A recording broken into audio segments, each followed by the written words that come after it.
मु रणेंद्र प्रताप स्वयं को कथा को समर्थन कर सर्वदलीय बैठक हेबा कथा।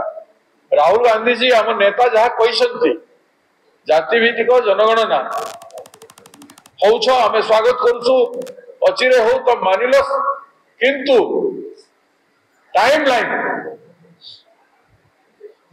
स्पष्ट करंतु टाइम लाइन स्पष्ट हबार दरकार अच्छे तापर बजेट मध्य स्पष्ट भाव में एलोकेशन हबार अच्छे एवं क्लियर हबार अच्छे 50% रिजर्वेशन आहरी क्लियर हबार अच्छे जेते प्राइवेट कंपनी माने देशर संपत्ति को माड़ी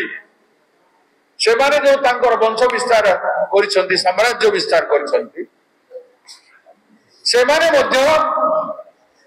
चाकरी बाकरी रे आर्टिकल 15(5) अनुजाई से माने चाकरी बाकरी दे पारी केवल देवार अछि और डेवलपमेंट भित्तिक जनगणना हबार अछि। पछुआ वर्गर निष्पेषित लोक माने दलित आदिवासी माने केते परिमाण रे आज विकास करिसंती केउ परिवार विकास है नहीं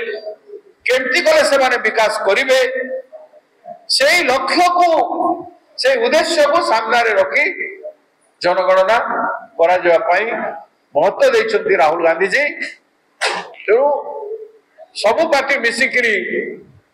गोटे एग्रीमेंट हे गले देश रे सौहार्दपूर्ण वातावरण हो।